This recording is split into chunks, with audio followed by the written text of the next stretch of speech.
It's Thursday, March 12th, 2020, and here's what's happening. Area colleges are responding to the coronavirus threat. We'll have the latest. Plus, county officials are speaking out after seeing a spike in overdoses this month. And you can see the mostly cloudy skies over the Mill Creek Mall in Erie, and that will continue throughout the entire area today, but rain returns tomorrow. We'll talk about it and more as the News at Noon starts right now. Live and on demand, this is WNY News Now.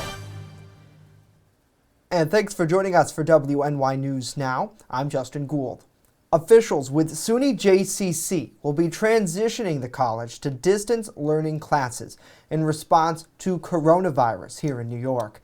With more than 200 cases of the virus now confirmed in the state, Governor Andrew Cuomo announced yesterday that distance learning will soon be the norm at all SUNY and CUNY schools starting later this month.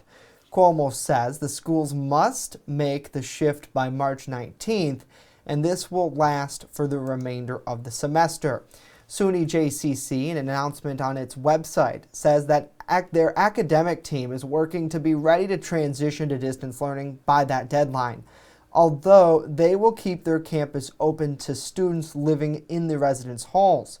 Chautauqua County Executive P.J. Wendell agrees with the college's decision. Realistically, if our dorms are safe here in JCC, which the health department has no reason to believe that they're unsafe as far as mass gatherings, I support their decision. And realistically, I support it because it's not knee-jerk. It's not it's not excessive. We'll deal with it as it comes. But realistically, the important part that really needs to hit home: the people that are most effective are the elderly and those who have immunocompromised systems already, those people who have underlying illnesses. Those are the ones who need to pay heed to the warnings, be very vigilant for their own health and safety. But common washing your hands and just being safe is really what's going to prevail, and that's the point we need to hit home.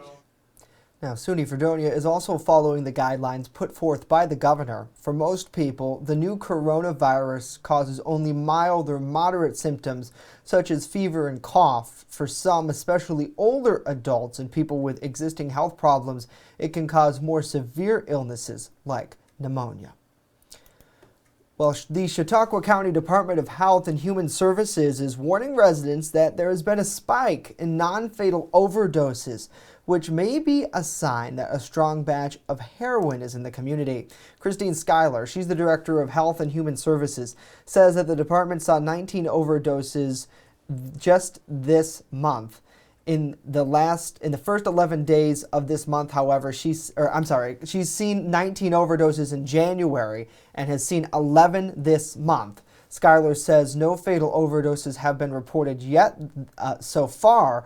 Chautauqua County's government is partners are encouraging people who use drugs and their family members to take advantage of several local resources in the community for recovery. The county asks if you are with someone who experiences an overdose to immediately call 911 and administer Narcan if it's available. Well, Jamestown police say they're investigating a fraud and larceny complaint from Cricket Wireless located on Foote Avenue here in the city of Jamestown. Police say a former employee there, who is known to the investigation but was not identified by police, allegedly sold what is to believe 28 separate cell phones for a total of nearly $6,000. Authorities allege that he kept that money for his own use. In addition, investigators say the man reportedly accepted transactions in cash without a receipt or with a fictitious receipt to the employer, resulting in some of the customers' names not being known. Police are now asking customers that if they've lost their service, then the phones are possibly reported stolen and unusable through the network. Police are asking them to come forward and reach out to them. The phones would have likely have been purchased between August 2019 and this past January, but can't use it. To contact Jamestown Police at 716-483-7531. Police say felony charges against the employee are pending. Additional following an additional investigation, and more information will likely be released once charges are placed against that employee. Well, 14 dogs that were allegedly abandoned in a trailer in the village of Panama are now safe following a joint effort by the Chautauqua County Sheriff's Department, Chautauqua County Humane Society, and Village of Panama Animal Control Officer. The Humane Society says that sheriff's deputies reportedly received complaints from residents on School Street in the village about loud barking. They add that it appeared that the trailer where the barking was coming from had been unoccupied for quite some time. Now, on the morning of March 8th, members of the Humane Society were called in to help assess the condition of the dogs, and they were in deplorable conditions there. The Humane Society says there is currently a warrant out for the arrest of the unidentified occupant of that trailer, but the specific charges have yet to be released publicly.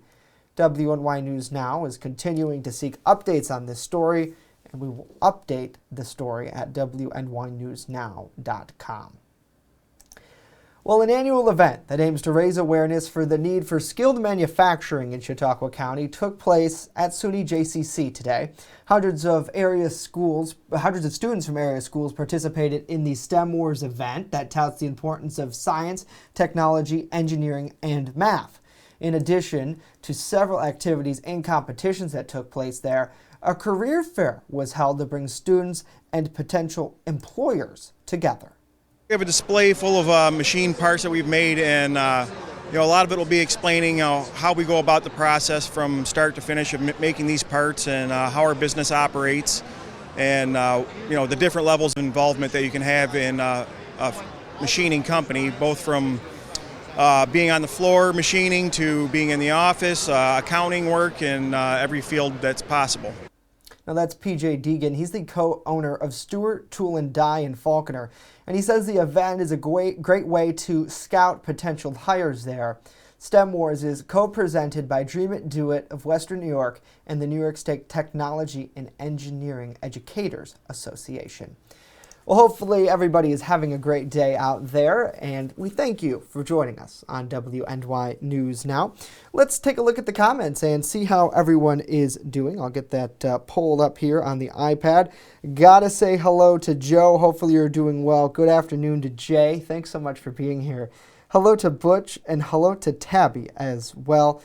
Butch says, I wonder why it took so long to find the 14 dogs, and certainly we will continue to seek updates on that story, but always horrible to see when animals are put in such a tough position, and a position that they shouldn't be in.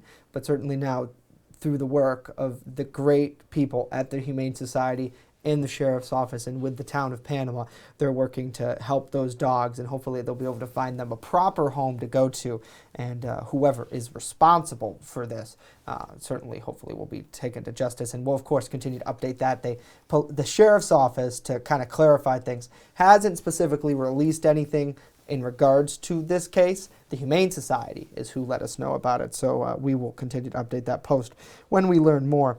Gotta say hello to Lee, hello to you, hello to Chris as well. Good afternoon. Thanks so much for tuning in here on WNY News Now. Let's switch gears and get a check of our First Defense weather forecast, and Chief Forecaster Dakota Hunter joins us now with that. Hello, Dakota. Happy Thursday, buddy.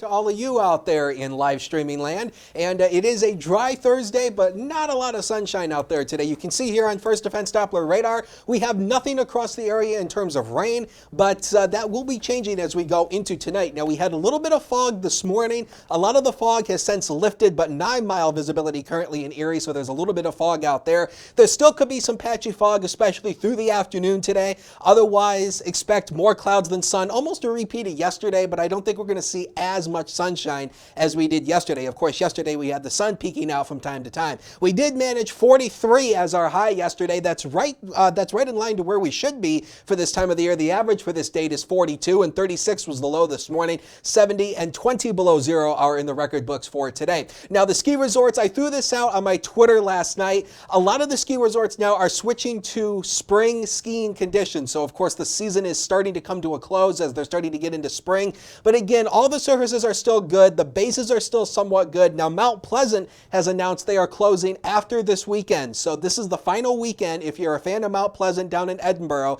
if you're a fan of that, they are closing after this weekend. So get down there and enjoy that if you like that. But again, so far, nobody else has announced closing dates. But again, we're getting closer to the end of the season. So if you haven't got out, make sure you get out and enjoy the ski resorts before they're all done and over with for the season. So partial sunshine through the day. I don't think a whole lot of sun. I think the clouds will really dominate today. It should be milder, but overall quiet. Again, there's those patchy fog at times. 49 on the highest hills to 55 at the Lake Erie shoreline with a south wind averaging about 6 to 12. The wind really comes up tonight. It stays mild tonight, and temperatures go the opposite direction tomorrow. And we'll talk about it all in just a few minutes. Jay, back to you. All right, Dakota, thank you very much. Coming up next, our exclusive interview with the president of a local nursing home organization. Find out how they're responding to this global coronavirus pandemic. And later on, grab your cookies and your badges, as today is National Girl Scout Day. We'll be right back.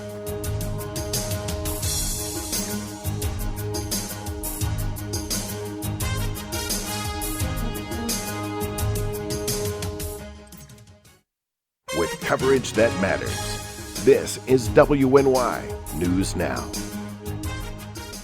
EagleZip.com is your local one-stop shop for all of your home and business computer needs. Located on Fluvanna Avenue Extension, just outside of Jamestown, EagleZip.com sells and services all brands of desktops and laptops, as well as servers and network equipment for your business. All new computer sales include transferring your data from your old computer plus a 2-year warranty. Call EagleZip.com today. Stop by EagleZip.com today and let us make computers easy for you.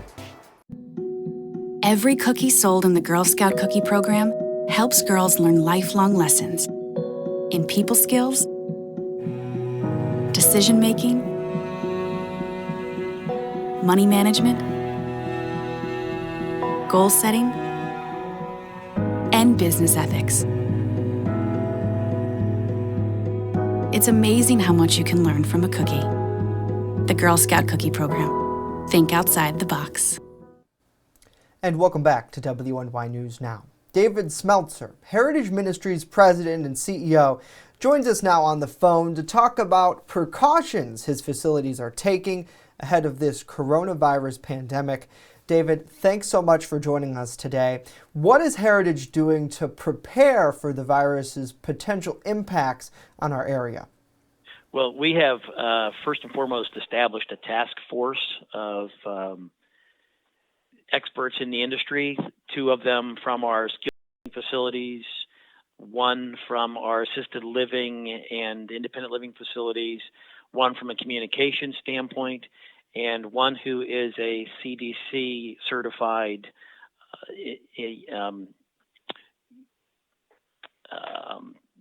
infectious disease preventionist.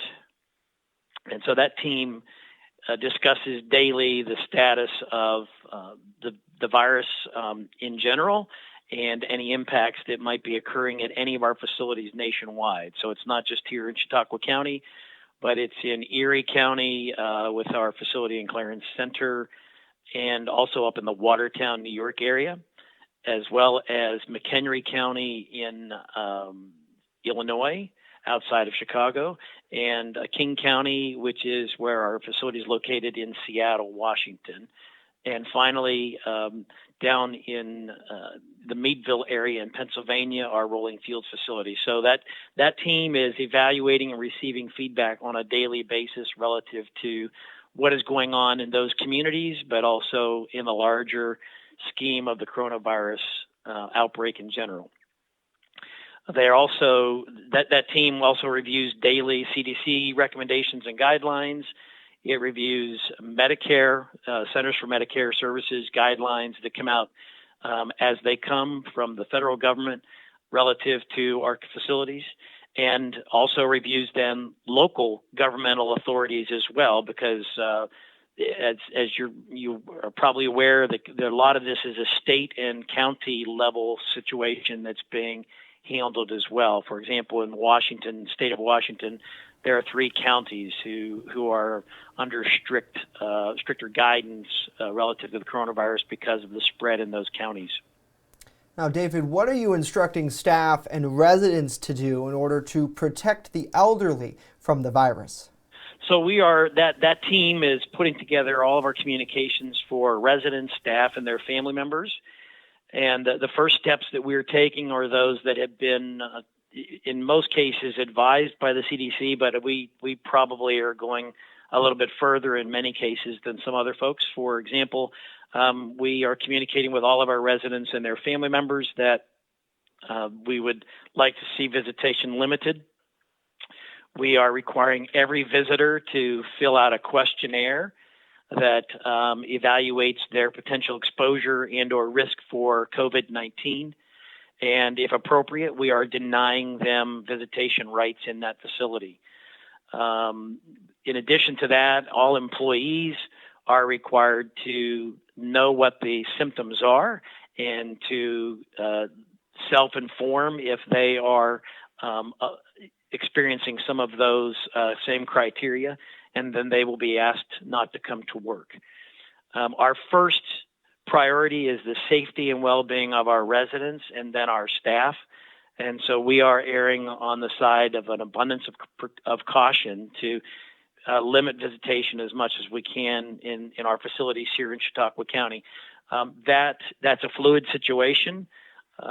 In our facilities in Illinois and Washington State, we have already taken the necessary steps. Actually, it's been required in those areas because of the significance of the outbreak in those regions, that all visitation be suspended except for end-of-life situations and or folks who have dementia-related issues where visitation kind of helps them maintain their status.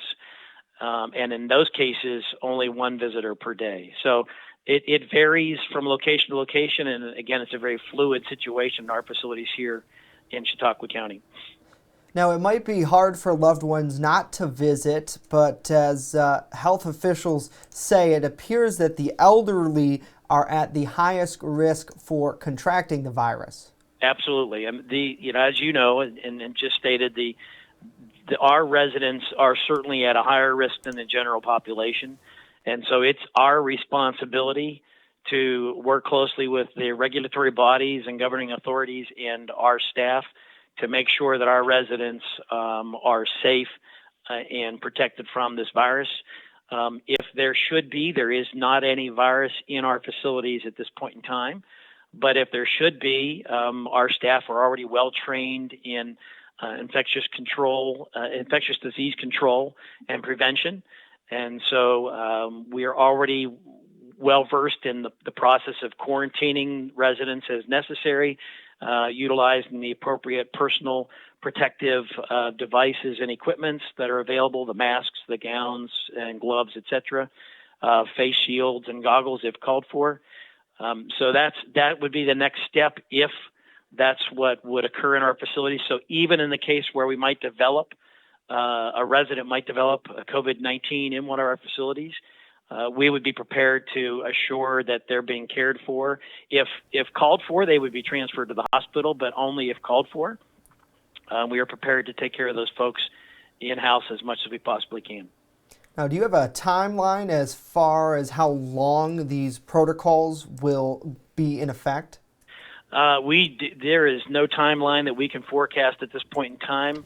It certainly is something to some degree right now that's required. Some of this visitor screening is required at this point in time by Medicare and by New York State. And so certainly it will continue until that's gone.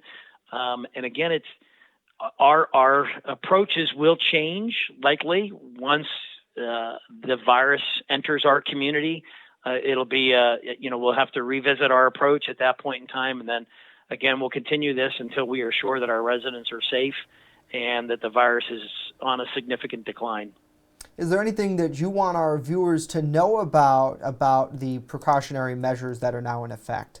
I encourage any of your viewers who might have loved ones in facilities like ours to be understanding of the need to protect all of the residents who call our facilities and those facilities home. They are the most vulnerable, and we encourage people to be patient and understanding, and especially if they have been in areas which have seen a spread of the virus, or they have traveled on airplanes or cruises or out of the country, or have seen somebody in their household that's done so, even if they're not experiencing symptoms at this point in time. We know that it can take anywhere up to 14 days to exhibit symptoms. And so we want them to be cautious and to avoid spreading the possibility of spreading this to facilities and the patients who are in facilities like ours. All right, David Smeltzer, Heritage Ministries President and CEO, joining us on the phone. David, thank you so much for being here today. For more on the impacts of the coronavirus, the Chautauqua County Health Department is posting daily updates on their Facebook page. We have a link with that and much more information at WNYNewsNow.com. Let's switch gears and get a check of our First Defense weather forecast. Here's Dakota. Well, definitely the temperatures has been going up and down, so we decided to call it a seesaw weather, because that's exactly what it is, up and down like a seesaw. So again, I've been showing this the past several days, and it's definitely been the case here. Every one of these temperatures has been up, down, up, down, up, down again. We go, to where we should be, and then we go up again, then we go down again, and this pattern is likely going to continue at least for the next 7 or so days as we're looking down the road. Let's take you through Metrocast here through the day. 45 degrees at 1 o'clock. Now, this is computer model data. It's going to be depending on how much sunshine we get, depending on actually how warm we get. But I think we should be at least in the lower 40s by the time we go through the afternoon. 56 by the time we go to 5 o'clock. That's what the computer is spitting out. I think we might be a little cooler than that. Again, it's all depending on sunshine. And temperatures actually are not going to dip off very much tonight, because as that cold front approaches, it's always warmer out ahead of an approaching cold front. So temperatures are not going to dip off too much. It still should be mainly dry for the early evening, and then rain will start to develop, especially after midnight. So we're swinging the temperatures. If you know the Three Stooges, the only full-length song they ever sung was Swinging the Alphabet. A-A-B, that song. So we called it Swinging the Temperatures, because they're going up and down, and it will continue. So rain returns tonight into tomorrow. Potentially strong wind gusts, especially on Friday. Especially, tonight and Friday, the winds will really be coming up. And no major storms are on the horizon for us. And here's the reason why. Because as you look at the satellite radar composite zoomed out across the entire continental 48, we're in what's called a split flow. The jet stream is kind of flowing across the middle of the country right now. So we're split. So that generally means when we have a split flow aloft, that generally means we don't get any major storms here. But in terms of severe weather, there will be severe weather down in the exact same areas that was hit with severe weather just a couple weeks ago. There is currently a level 3 out of 5, essentially, from the Storm Prediction Center, this yellow core, this orange core right here, and this is the greatest chance for any tornado development. So Kentucky, parts of Missouri, going back into Arkansas, this is going to be that area where there could be some tornado development again in almost the same areas that was hit just a couple weeks ago. So we're getting into the spring severe weather season for them. Here, at least we don't have any severe weather here. We'll take you through a future scan. It'll be dry through the day, but expect more clouds than sun. As we go into tonight, a storm system passing north of us into Canada. We're going to be on the warmer side of this thing, so we're going to get into some rain showers tonight, and then tomorrow temperatures don't dip off a whole lot. Again, we're going to stay around 50 degrees through the overnight. Now, the model tries to paint some patches of heavier rain moving in. Definitely not out of the question. Better chance of rain tomorrow is going to be in the morning. It'll all hightail out of here. We may actually see some partial sunshine tomorrow afternoon. Now, talking about the winds, where are they going? Well, watch the winds tick up tonight. This is by just before midnight here. Wind gusts around 30 to 40 miles per hour. Once you get right near the immediate Lake Erie shoreline, as often is one of the windier spots around the area, you likely could be flirting with 50 mile per hour wind gusts. The winds stay strong all the way through tomorrow. This is by about 3 o'clock tomorrow afternoon, 30 to 40 mile per hour wind gusts, and it still stays windy, especially into tomorrow evening. And then the winds will start to subside going into Saturday. Hey, spring countdown, 1 week to go. Next Thursday is the official start of spring. It's, essentially on the calendar, 7 more days to go, and spring will officially be here. Let's take you through zone forecasts, the inland areas today. Now, again, these are computer-generated temperatures based on kind of what the computer models are suggesting. It's going to be depending on how much sunshine we see, if we can warm up into the 50s. I think we have a shot of it. I think we'll see some on-again, off-again sun, but this is all depending on if the clouds can clear. But again, the wind's not strong this afternoon, but they will tick up tomorrow. How about you look at the future? Next 7 days coming up, 51 and falling tomorrow. That 51-degree high is going to be very early in the morning. Most of the day will be spent in the 40s, falling down into the upper 30s by the end of the day. The weekend, not bad. Partial sunshine each day, but chillier on Sunday, though. Only upper 30s. We stay dry on Monday. Small chance for a rain shower on Tuesday, and then we dry out again on Wednesday. But all of much of next week is looking milder at this point. We'll have sports right after this. Don't go away.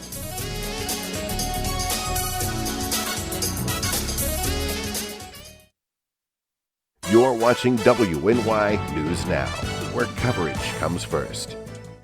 WNY Sports Now is powered by Phone Zone of Jamestown. With the largest inventory around, we buy and sell our own merchandise at a price that can't be beat. Have a broken screen? We'll fix it. Learn more at phonezoneshop.com.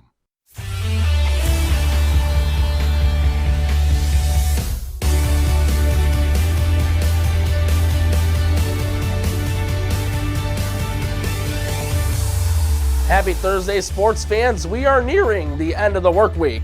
Welcome back to WNY News Now. I'm Norm Rodriguez with a look at sports. Due to the rising of concern of the coronavirus, the 5th season of the Jamestown Jackals basketball team abruptly ended earlier this morning. In this year's shortened season in the basketball league, Jamestown finished its 2nd season in it 8-3.